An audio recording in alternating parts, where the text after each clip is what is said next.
Welcome to Taiwan Talks. I'm Rath Wang.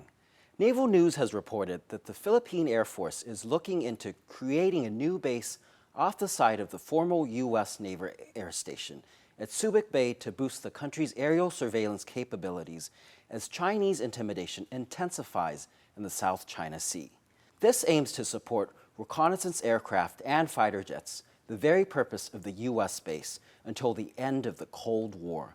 Joining us today are Arthur Ding, Professor Emeritus at National Chengchi University and renowned military expert, Kuo Yu-jen, National Sun Yat-sen Institute of China and Asia-Pacific Studies Professor, and Tang Shao-cheng, National Chengchi University's Institute of International Relations Professor. A very warm welcome to the show today.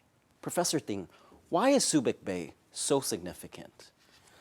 Well, if we look at back to the old history, for a long time, beginning 17th century, Subic Bay has been a military base, particularly for the Navy, for Spain, when Spain colonialized the Philippines. Then, after the... this is 500 years ago. Yeah, 405 years ago. So, it has been a long time, for a long time, it has been a naval base since 400 years ago for Spain, when Spain colonialized the Philippines. But entered the 20th centuries, particularly during the Vietnam War period, 1960 and the 70s, United States, because in order to support and assist the war in Vietnam, United States expand the Subic Bay base, naval base, and the volume, the total volume they can handle, for instance, the fuel and the supplies, hundreds, almost million tons of fuel. You can see how big is the Subic Bay base for United States to support the war in Vietnam. So you can see why the Subic Bay has been a very good naval force base, and the United States has done tremendous work during the Cold War era. But after the end of the Cold War, the United States was requested to leave the Philippines. Probably no more maintenance has been done for the base, and the base has been converted into a so-called industrial zones. So that's why the Philippines realized after the tension with China grows, Philippines realized they need to revive this base and to make more investment to revive and maintain and to repair some of the base so that it can be military can be used. Yeah. So now is the right time to come back and revive that base. Yeah, and the geography is very close to the South China Sea. We know the Philippines has tension, so-called territorial tension with China. So with this naval force base, Philippines can easily to support and send their force to the so-called disputed territorial area to support the Philippines. Yeah. We've also heard reports that the Philippines has long planned the building of a drone and maritime patrol base in Subic Bay. Professor Kuo, how much of this is due to China's increasing aggressive behavior, as we heard from Professor Ding? First of all, the bigger background of the current China-Philippines dispute actually starting from June 2022 when the new president, Marcos Jr., took office, and he welcomed the Vice President of United States, Harris, to pay a visit to Philippines November 2022, and reopen this U.S.-Philippines Enhanced Defense Cooperation Agreement, 5 bases. And he also, President Marcos Jr. also welcomed Defense Secretary of the States, Austin, to visit in February 2023 to open up additional 4 military bases at Philippines. So the total 9 military bases actually largely improve the U.S. presence in this region, which, of course, Beijing doesn't like it. So that's the bigger background of the reason intensifying dispute between the Philippines and China. Talking about the importance of Subic Bay and all these harbor and airfields, the importance of it, because the focal points of the dispute between the two countries, basically ranging from Screwball Show, Second Tama Show, Sabina Show, and also Teji Show. So Subic Bay, the location of Subic Bay, basically quite suitable for a hub to adapt the current Filipino military doctrine is called comprehensive island defense concept, which emphasizing the readiness and also concentration of all three services, including the Army, Air Force, and Navy of the Philippines. So starting from 2022, the Filipino government already started to build up necessary infrastructure, equipment deployment, and training surrounding Subic Bay to hub these three services, what they call joint air, sea, and ground operation to deploy at Subic Bay in order to apply any possible countermeasures to China's gray zone tactics and also possible military actions.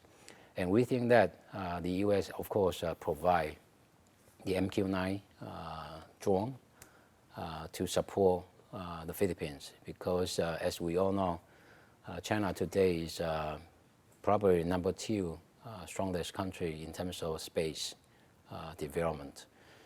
At all time, China has more than a dozen satellites, civilian and also watching the entire South China Sea. So Philippines has no ground to compare with China in terms of what we call maritime domain awareness, MDA. That's also the reason why China always won out in the mouse and cat game at South China Sea. In that sense, you said China's unhappy with the increased U.S. presence, but given China's massive military capabilities down there, does Subic Bay present a new opportunity for the Philippines in terms of being a game changer? I mean, if we compare the overall maritime of or military capacity between the two countries, there is no comparison that the Philippines could come close to China. And I also doubt that the U.S. will adapt the same strategy as Dr. Dean just mentioned during Vietnam War, the kind of very concentrated kind of military deployment at the Subic Bay. But rather, I believe Subic Bay today plays more flexible role. It will welcome not only the U.S. troops to temporarily station at Subic Bay, but including other countries' military forces that are allies to the Philippines. Professor Tang, I wanted to come to you in terms of how you think China will respond, given that both professors mentioned how they're unhappy with bigger presence of the U.S. there. Yes. Firstly, I fully agree with the perspectives from the two professors just delivered. And I think that China tries to play low on this issue in the realm of the so-called gray zone battle. That means it's a battle and it's not a battle. Yeah? But now the situation has been escalating to the brink of a military conflict. That means what I just mentioned, what is the so-called gray zone battle? That means this is only the Sea Guard, the Coast Guard. They confront each other because they are very light equipped, with weaponaries. Right. But if it keep on escalating, so the situation could be changed. But China knows very well that the Philippines has a very good relations with the United States. Philippines was the colony from the United States, and they signed a peace treaty, not peace treaty, but a defense treaty in the year 1951, and still valid. Yeah, but only during the Duterte, the former President Duterte's time, from 2018 to 2022, that was a little bit different because he was a very anti-American president. But now it's totally changed, totally different. And Marcos Jr., has a very, very good, very, very special relations with the United States. So that's why the United States has done its, I would say, its best to defend the Philippines. And that warns China not to go too far. Yeah? So that's why the Chinese has been very reluctant to keep on escalating the conflict between the two sides. But nobody knows because the problem is very, very complicated. And in China, for instance, nationalism is a very, very strong factor to support the Beijing government to keep their stance. Despite China's objections, Philippine Defense Secretary Gilberto Teodoro dismissed Beijing's criticism as paranoia. He vowed that Manila will continue to build alliances with like-minded countries and stage combat drills. Professor Ting, I wanted to come to you in terms of, is the Philippines feeling that it's under existential threat? Well, maybe make some comments on the Philippine-China relation. There's no doubt former President Arroyo, before Duterte, he took somewhat a little bit of confrontation approach toward China.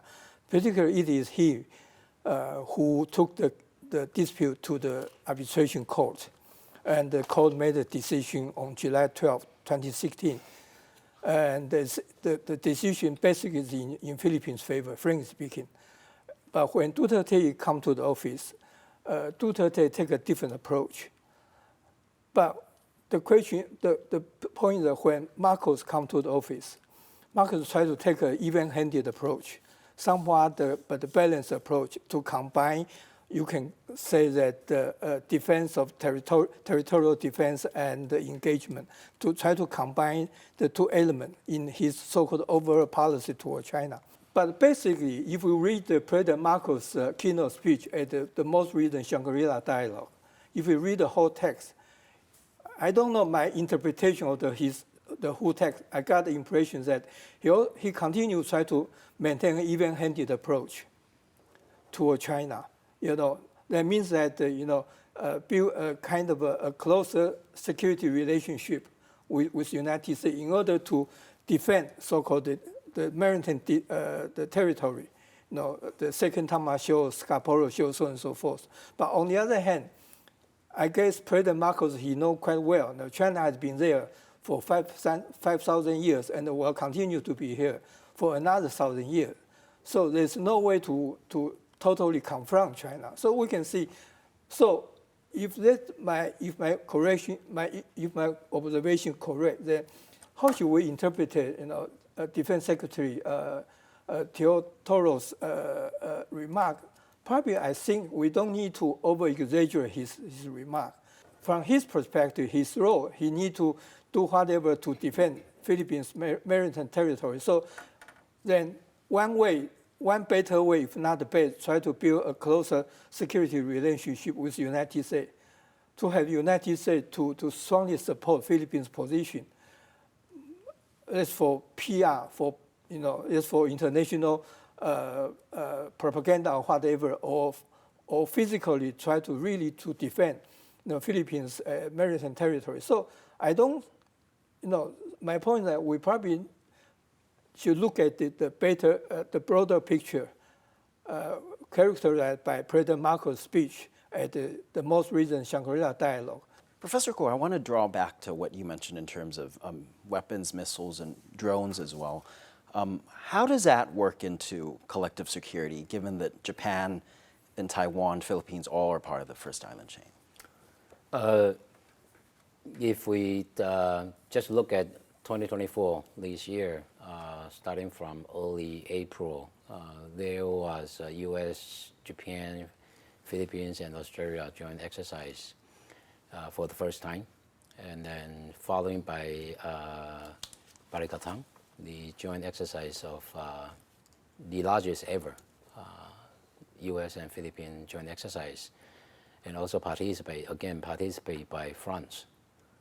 That's highly unusual. They say next year will be the largest, even larger than this year. I believe so, yeah. And the U.S. side dispatched more than 11,000 soldiers.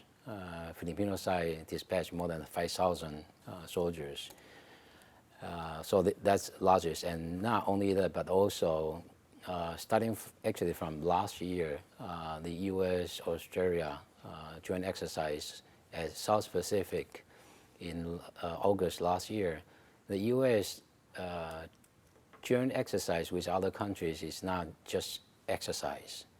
It is more like a real battle type of redeployment. So, after joint exercise, the U.S. forces basically leave very important military assets at local. So, for example, after these years, Barikatang's joint exercise, the U.S. forces basically leave the HIMARS and Batanes Islands, which pose,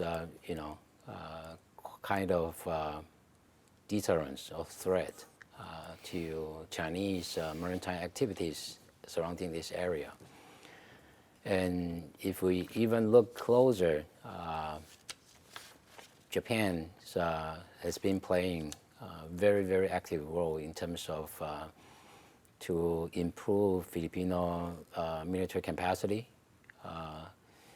including during Prime Minister Abe's term, donated 10 55 meters Coast Guard vessels to the Philippines, although it's used.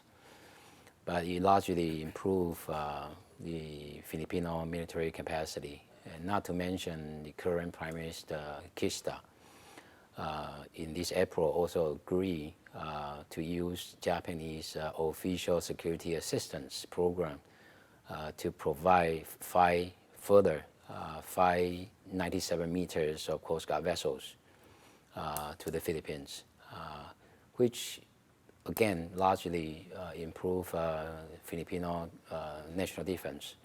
And not to mention, Japanese government already delivered 2 radars to Philippines. One is fixed radar, that's FPS 14, and one is mobilized radar, which is FPS 14. So Japan contract with the Filipino government with 4 radars. It's already delivered 2. And not to mention, also in this April, Indian government delivered these BrahMos cruise missiles to the Philippines, which actually pose a lot of deterrence for Chinese Coast Guard vessels and also naval vessels activities at South China Sea. So it's basically a long-going effort. Let's now hear about the integral role of Japan when it comes to Taiwan and the security of the Indo-Pacific. From Professor Renato Cruz de Castro. He is a distinguished professor at the Department of International Studies at Salle University and a frequent speaker on regional security. I spoke with him earlier in Manila. Speaking of island nations, Taiwan is also similar to Philippines and neighbors as well. We're linked geographically. The indigenous people of Taiwan are linked with the indigenous people of Filipino. Historically, we have been linked as liberal democracies, as countries that have often been threatened, of course, by an expansionist China. And we have to also include Japan. How do you see cooperation between Taiwan and the Philippines, given this common threat, and you also drew in Japan? Number one, we have to base our threat on the fact that Taiwan and the Philippines are liberal democratic countries. We have very close people-to-people tie. We have 200,000 Filipinos who are treated very well in Taiwan, who earn basically their income, their income decently by working with the Taiwanese. And of course, we're a liberal democracy, and we're also members of what we call the rules-based international order. But of course, it's challenged by the fact that at this point in time, although the president knows the reality that we face a common threat, you still have people in government who adopts and asserts a very legalistic one-China policy. Is there any way around that? We have to focus on the people-to-people, academics, analysts, think tanks, ordinary people, and probably, of course, the the role of intermediaries, like for example, Japan and the United States, and other countries that we have close relationship with. I'm thinking right now of Japan. Japan would play a very important role in playing an intermediary role between Taiwan and, of course, the Philippines. Because the three of us are part of what they call the first island chain. The three of us are liberal democracies. The three of us has close relationship with our common friend and ally, and that's the United States. So with Japan, do you feel there's also a role in terms of enhancing security between Taiwan, the Philippines, and of course Japan, the US? It's also in Japan's interest to basically enhance the security cooperation between the Philippines and Taiwan, because again, Japan is a liberal democracy. Japan, of course, is a major naval power in the region, and Japan is, already had indicated that it would be an active participant in ensuring the security of what they call the rules-based international order. Speaking of Chinese maritime expansion, UNCLOS, the ruling came out in 2016. It's been over almost 8 years. Why now, though? Why is China reacting so strong? I remember the statement of the Chinese defense minister. He said, the United States is trying to impose hegemony. It's not the United States that's imposing hegemony. The U.S. grand strategy in the region is to maintain a balance of power in the region, primarily for countries that adhere to liberal democracies, countries, of course, who respect, of course, what they call the free and open Indo-Pacific. So that's the role of the United States. It's China that has, of course, basically has an hegemonic ambition, as expressed, of course, by no less by the grand strategy of China, the rejuvenation of the great Chinese nation, no less by President Xi Jinping. When he was asked, what do you basically mean by rejuvenation of the great Chinese nation? He said this: Asian problems must be solved by Asian alone. So it basically means external power should be out, the United States, India, and probably members of the European Union, so that, of course, if we remove all those important countries together, China, given its economy, given the fact that China now has the largest navy in the world, given China's expansionist tendency, so in the end, it will be seeing again the rejuvenation of the great Chinese nation in the form of a hegemonic system, of course, with China as in the middle. China, and of course, controlled also by the Communist Party of China. Professor Tang, I want to come back to you in terms of Beijing's motives. You mentioned that Beijing's careful in terms of not crossing those red lines, but still keeping the pressure up. What's the motives for keeping that up? Is it worrying that the Philippines could go too far to the U.S. side? Yes. I think the nationalism has played a very, very important role, as I just mentioned, because China has not completely recovered from the century-long humiliation, trauma. So that's why. So they have to. I mean, the officials, the government of Beijing, has to be strong on this issue because, for instance, Senkaku and Taiwan, and also the South China Sea disputes. So it's for its and so domestic on. audience. Yes, yes. So they have to. So they have from the strong support from the people. If they cannot, or they have something wrong, they are doing something wrong on these issues, they will be capsized from the people. So they are also in a very, very critical situation on this issue. So that's why it is very, very, very delicate for Beijing. Let me add one point to Professor Tang. There are no doubt, for domestic audience, China has to exert pressure against the Philippines. But from what I can see, on the other hand, the China's approach is that to test if I continue to exert pressure against Philippines, to what extent United States will support Philippines. This is a test to test how strong the alliance between United States and Philippines. So China is deliberately keeping pressure up to test the alliance. Yeah, if United States do not done enough, then probably China can say, look, my Philippine friends, United States will not side with you, will not stand with you, right? So you better to think over again how strong and how close your relation will be with United States. So from what I can see, this is also a test. China may test several times, then China will decide then what I should do next. Professor Tang, going back to China, how do you think the public sees China's current approach? The public in China, are they in support, or do they feel that their government isn't doing enough? I think it's also very disputable because most of the people, they want to have peace with all these countries. But on the other hand, I just mentioned the nationalism and also the chain reaction. Yeah, once if China makes, the government makes a mistake, it will be will have very, very serious consequences. So the government is very, very careful. It's treat on ice, very, very careful on these issues. It's a very thin line. Yes, and especially the role of the United States is also very, very important. It's a litmus test to the United States. Yeah, how far they want to go. Yeah, they want to go to the Philippines and also to Taiwan, because the United States has also committed their support for Taiwan many, many times, especially President Biden. So that's why it is a kind of containment from the United States and with all these countries in the front line. So that makes China very, very much a headache. Thank you very much for all your insights today. If you liked our show, please search for us on YouTube, give us a thumbs up, and hit subscribe to our channel.